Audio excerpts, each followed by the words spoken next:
But once again, nothing to worry about. It's all about what you enjoy doing. So at the very least, we'll just take off and go fly around, and everybody enjoys that. But if you tell me you want to do some more aggressive stuff, we'll do whatever you like doing. I'm glad we start slow, because if we can do 4, we'll do 5. We do 5, we'll do 6. If we do 6, we'll do 7. Well, that's the truth, and that's exactly what I do. I never jump up. We'll start actually at 2 Gs, and we'll slowly work our way up.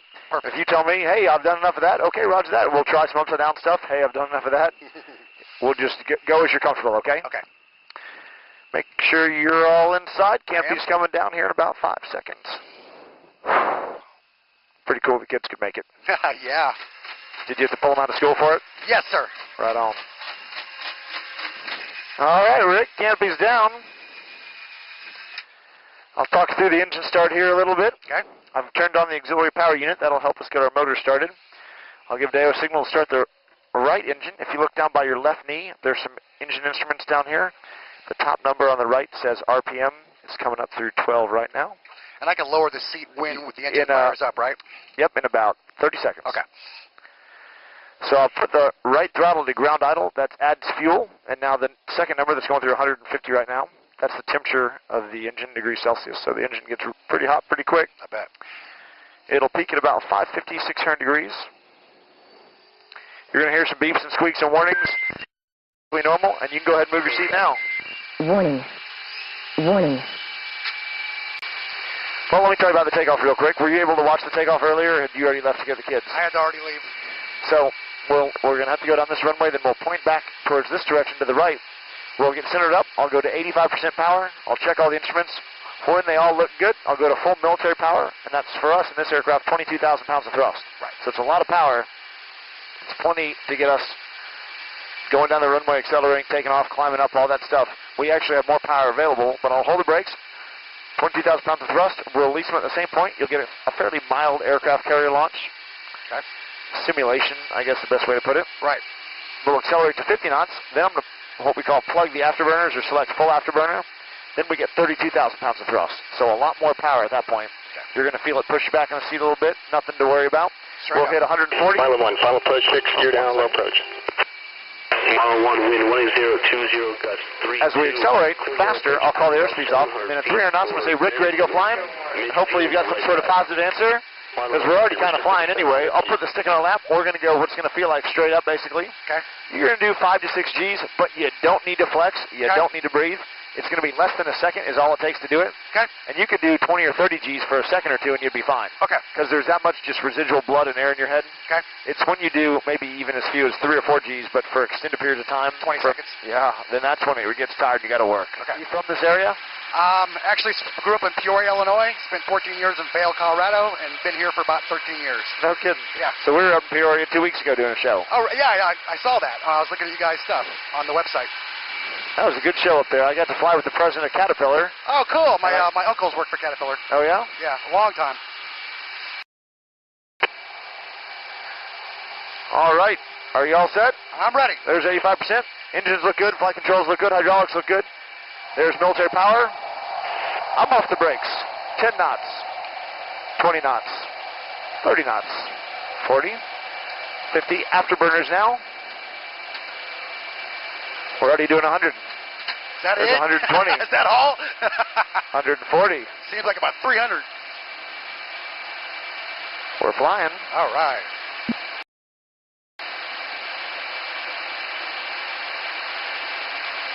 We're doing 250. 280. 300. Rick, you ready to go flying? I'm ready. Here we go. Ready. Hit it.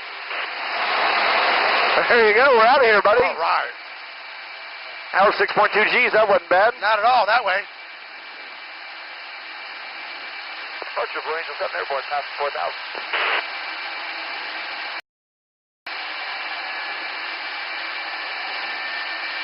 Come up on our left wing here. In just a minute, you'll be able to look over your left shoulder and say goodbye to Barksdale. Departure for Angel 7, past 7.5.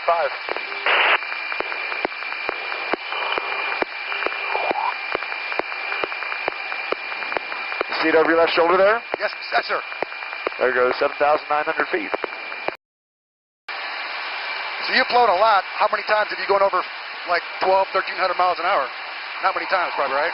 Well, Flight 111, radar contact 11 miles southeast of Mark South, proceed direct north point. more than you might think. There are not a whole lot of tactical occasions to go Mach 1.5. Yeah. But every now and again, there's a good reason. If you're trying to get somewhere fast. If you're trying to get somewhere fast, if you're trying to run away, Yeah.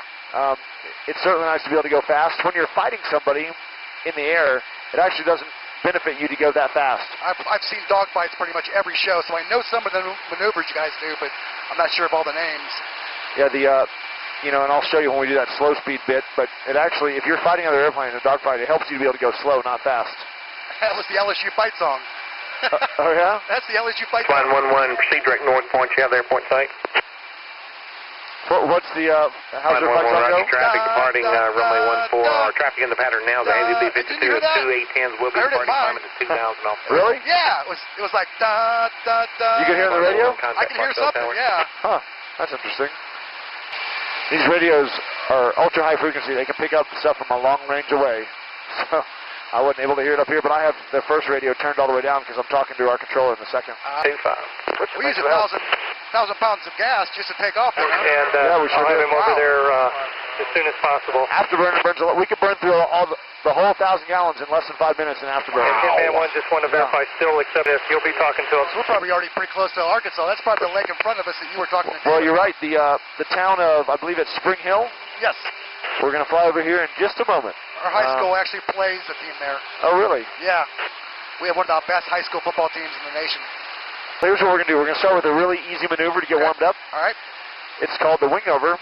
It's 2.5 to 3 Gs. Okay. You don't need to do the AGSM. Okay. You don't need to do the hick or the squeezing. Okay. You just got to sit there and enjoy it. Okay. Let's do it. The more relaxed you can be, the better off you'll be. I'm going to start down here about 2,000 feet. I'll pull the nose up.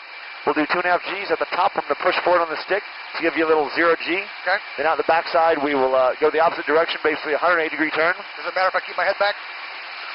2.5 Gs is not enough to Okay. bother you. right. Either way works, All right. to be quite honest.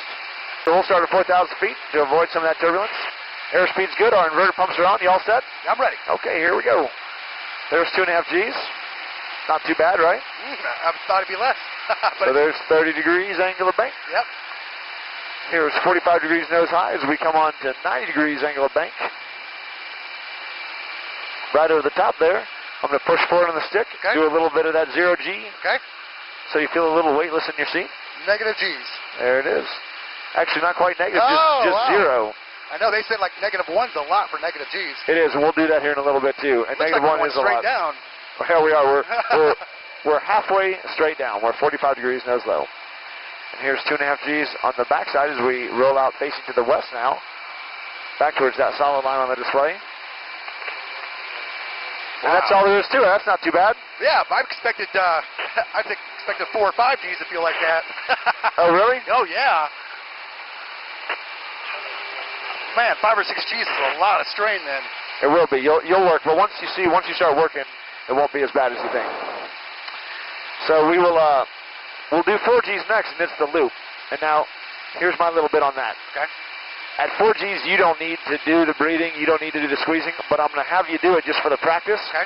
Because if you do it wrong, I can coach you through it. Okay. And this is a great chance for you to really concentrate on it Okay. and to work on squeezing your legs. Okay. What works for me, what I envision is I curl my toes up a little bit and I squeeze my legs and rear end like I'm trying to lift myself out of the seat like you just did, like your head actually comes up in the seat a little bit. Right. Or if you can picture it like you're trying to crack a walnut, kind of. So you want I thought you push your legs out, not in. Out or in? Well, I wouldn't even worry about your legs so much as using your rear end to lift yourself off the seat. Okay. Just tighten your rear end, basically. Okay. And then your legs will kind of come with that. Okay. And then so it's like this. You go, hick, tick, hick, But breathe. but every 3 seconds you want to breathe. Yep. But you don't want to go, Okay. because you want, listen how I do it. Hick, hick. Wow. You want to get it out and take it back in as quick as you can. Okay. But once again, don't sweat it. Really focus on the flexing, Okay. and that's the most important thing, okay? What I'm going to tell you is, I'll say flex those legs, and when I say that, I want you to squeeze real hard. Okay. I'll say take a deep breath, and you'll go, hick, Okay. and then I'll pull the G, all right? Okay. We'll start here at 4,000 feet, where the air's not too bumpy. We're going to go straight up for the loop. You all set? I'm ready.